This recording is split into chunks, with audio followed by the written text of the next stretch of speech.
I wanted to respond to kind of a specific comment you made. I hope you'll be open to that. I do remember, I'm sorry, I'm not sure what university you did say this specifically at, but you did state that you believe that the Holocaust was not as bad as abortion. So in other words, you believe that abortion is worse than the Holocaust. So they're both distinct evils. Of course. With some similarities. The Holocaust in some ways was far more evil. Okay. But as far as magnitude, the abortion crime is more evil. And I can explain more if you'd like. Okay, sure. So I did do some research. It is found that 1973 Roe v. Wade was ratified, correct? And so one thing that you did fail to mention was that specifically numbers are just larger because abortion has been going on for a longer amount of time. If the mass genocide, right, that the Holocaust would have continued, it was about 6 million killed per year. That would have progressed to 12 million. That would have progressed to 18 million. But it was ended because, again, it's a totalitarian form of mass genocide. And so I wanted to ask you, when you look at the 93% of women who do get abortions, it's 58,590,000 that get abortions the first trimester, correct? And there is suggestive data that states that 12 weeks, of gestation, there is significant data that has said that pain receptors may not have yet been developed. And so that would mean that outside of the women who received abortions first trimester, it would be 88,200 per year after the first trimester that the babies are likely experiencing pain. I will admit to that. However, I am pretty sure that every single person in the Holocaust, which would have been 2 million per year, as far as the people who could feel pain, did feel that pain. And so I would like to ask you, actually I think I would just like to tell you, I think that 2 million actual people, kids, grown people, people who were starved, worked to death, I think that is more significant than the 88,200 life forms, if you will. Because, again, 58,590,000 of them are probably not feeling any pain. Okay, yeah, but a human life is a human life, regardless of how advanced it is or whether it can feel pain. It still has moral worth. Right, but I found it interesting. You said it's worse, so I think that what I'm... So it's worse in numbers. Okay. The Holocaust was worse for two other different reasons. Sure, go ahead. It actually eliminated such a big portion of Jewish population. Absolutely. Nearly half of all living Jews were basically vaporized. And secondly, there was an intent and an evil of trying to eradicate an entire religious people. Yeah. That is not unparalleled, but we've only seen that happen 4 or 5 times in history. But just to reiterate the point, and maybe you could tell me, a 4-week-old baby who may or may not feel pain. Let me take your argument and say the 4-week-old baby cannot feel pain. A 4-week-old baby that's outside of the womb or in the utero. In utero. Okay, understood. So what is the moral difference of that 4-week-old baby versus you? Versus me? Yeah. Why do you matter more than that 4-week-old baby? Because I have past experience, I also have future experiences. That baby, while it has future experiences, nope, shut up, nope, you are incorrect. That baby does not have any past experiences, and therefore I believe that, yeah, I've probably affected and impacted more people in both a positive and a negative way than that 4-week-old uterus has. I'm sorry, not uterus, embryo. Yeah, so just to make sure I'm clear, yeah. that your moral worldview is that people gain more value the older they get? Not necessarily the older they get. I would say that people gain more value. Well, no, you said that based on what they've done. So, like an 82-year-old has more moral value than an 8-year-old. In fact, usually, no, because it depends. Just to interrupt, the West actually was built on the opposite idea that we sacrifice the old for the young. But during COVID, we sacrificed the young for the old, and we actually inverted it. It used to be that the grandparents would fall on the sword so that kids could live longer lives. So I'm just trying to understand, and from where do you get that moral worldview? Why do you believe that? Well, I wouldn't even say that what I'm arguing is that it's based off of how many people you know. What I'm saying is, realistically, if you are walking around, right, and you have a 4-week-old uterus, I'm so sorry, I keep saying uterus. A baby in utero. Or embryo, okay, in your stomach. And then you have, just take a 4-year-old kid, all right?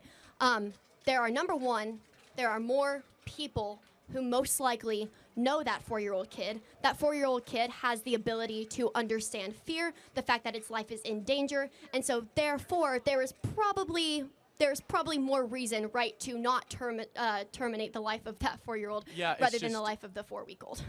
So there's so much wrong with that argument. Okay. So under that belief system, Sure.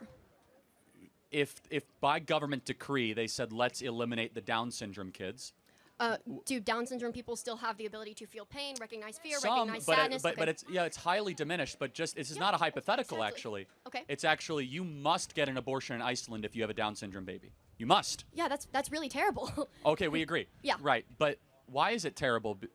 The abortion, it doesn't matter that much, right? It's just like it's like a clump of cells. Like, why not just... If it is going to directly impact either the mother's life or the baby's life, then yes, I do think that abortion is an important issue. I don't think the government should ever be able to come in and say, hey, you're required to have an abortion. In fact, the whole slogan for the pro-choice movement is your body, your choice. And I know you're going to disagree with that, but that is the whole point. So what it's saying is it's not left up to the government to decide if they should or shouldn't get an abortion. In Iceland, yeah, that's a problem because it's entirely left up to the government. But that's an issue. Let me take it to another extreme, if that's okay. Sure. Because this is full freedom, right? So you're saying, hey, my body, my choice.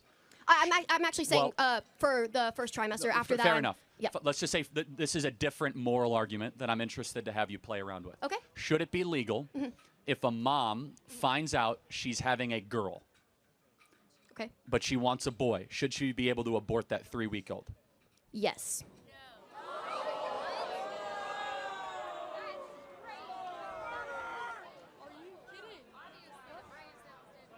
Think about it. Think about what you just said. Think about what you just said. Why? Can that child directly survive outside her body? Well, eventually, yes. I mean, again, so we talk about stages of development. What is the first step of human development? I mean, obviously, it's whenever the two pieces of DNA, the egg and the sperm Correct, meet, yes, right? and then they collaborate, So and there you therefore, go. if human development begins at fertilization, conception, Sure. so then shouldn't the human be protected at conception? Well, I don't even think it's going to be protected if the baby is going to be born to a mother who's like, well, dang it, my kid's not a girl, it's a boy, or vice versa, then I don't even think they should be born to that parent in the first place. So, But just to Sure. understand, so what you are arguing for is eugenics, just so we are clear.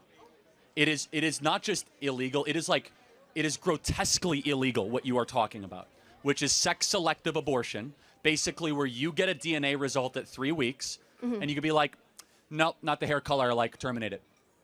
I wanted a boy. So basically, your view of pregnancy is no different than customizing a Ford Explorer.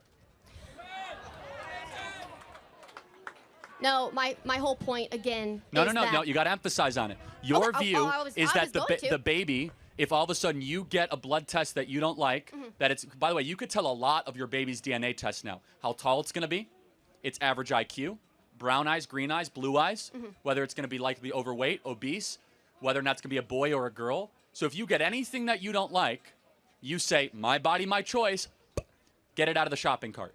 Well, yeah, and to be honest, it's very ethically problematic, yeah. But if we have advanced to a society where that can happen, number one, Yes, no, we're I mean, already you get we're blood already tests. in pretty big trouble if we can literally say, okay, the baby's gonna have blue eyes, green eyes. No, it's not. We're already there. We're there. So just so you understand, it's I already. mean, you can look at a Punnett table, but it's not actually going to be actually defined. No, it's very defined. You could get a 3-week-old blood test, and you could tell right around 3 to 6 weeks almost everything with a very, very high predictive correlation of how your kid is going to operate, grow. Now, of course, there are some issues with it, but the sex is highly, highly accurate. You take the urine of the mom within 48 hours, you could tell. So, what I want to make sure we're clear. You came here asking about the Holocaust. I'm going to complete the full circle. What you just talked about, sex-selective abortion, is Nazi eugenics philosophy, which is that we will eliminate those that we don't want. Interesting. You're exactly right. You did get me on that one. Yeah, because I'm not gonna sit up here and pretend that you got me on that one. No, realistically, if we're really gonna full circle and I'm gonna sit here and think about it, no, you shouldn't be able to kill your baby just because you don't like the gender or whatever. Fair enough. Listen, and I apologize for taking it to that extent. No, it's not your extent. But hold on. I want to offer you Well, grace. Thank you for saying that, You're and I welcome. appreciate But, that. Okay. But I want to say, as far as like if we are balancing the numbers, I think that the amount of lives that were terminated I think they are more significant as far as the Holocaust, because every single person did absolutely have the ability to feel pain than they were whenever it was the 58 million. Fair enough. So here's our view, and we'll close with this. Yes, absolutely. Is that if there is a 3-year-old in the audience that has very few friends and might be in, living on some homestead, or a 30-year-old that's very connected and very wealthy, in the moral worldview economy that we have, no moral difference. If there's because they're like directly living like outside of their mother's womb, whereas if you have let me go a step further. Okay, if there is a 3-week-old in utero, I mean, it's still leeching off of the mother's resources, so I'm not sure entirely how much of its own being it is. Well, again, so you leech for the first 3 years of life. I have a 10-month-old. He doesn't hunt and gather. He doesn't go work. But he's not directly attached to your wife's body. In order for his survival, he has to be directly attached to something. Somebody has to give the baby breast milk formula, or formula. Yeah, but can it or something? Okay, so here's your wife. Here's the baby. Can the baby just be apart from your wife and exist like that? At 22 weeks, yes. So for 22 weeks, so there again, is an umbilical cord. So what you say leech, I say give. The mom gives life to the baby. Yeah, I mean, I'm not arguing outside of first trimester. And so what I we agree say, with you there. and not even a religious standpoint, because the religious is easy. Just from a moral standpoint, we were all given life by a mom who gave us nutrients through an umbilical cord, and we should give that back. That is just the moral cycle of life, right? Which is that which is given, that which is much expected. And so, again, human development, irrefutably, even a pro-abort will say this. Human development has a starting point. It does. It absolutely does. Yes, we agree. And it's conception. And we can use all these different words. We can use fetus, we can use embryo, we can use little one, whatever. Sure. But it's all still a human being. It doesn't go from rhinoceros to human being at like 10 weeks. It doesn't go from crocodile to human being. It's all human development. Therefore, using reason that we all have, if it's human development and it is a human being, human rights. The first of all human rights is the protection of life.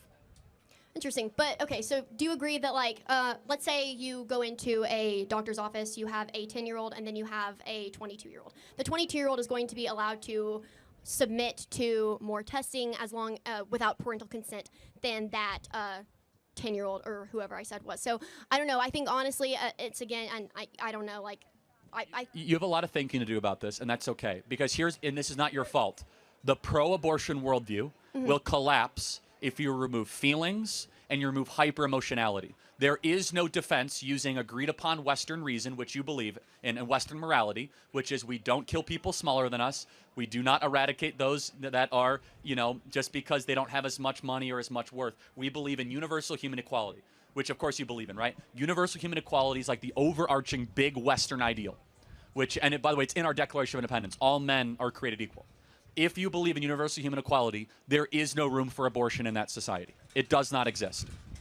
Well, I mean, okay, we can say No, I'm just saying, it's fine. You have a lot to think about with that. But then I mean, I think you do too, but okay. I'm happy to. No, it's fine. I mean, I've thought about this my whole life. So thank you for your time. I'm thinking myself. Listen, I appreciate you, Charlie. Again, I want to apologize about what I said earlier about That's fine. About that comment, when we cut the video, we'll put your second answer as well as your first one. We'll be fair to that, okay?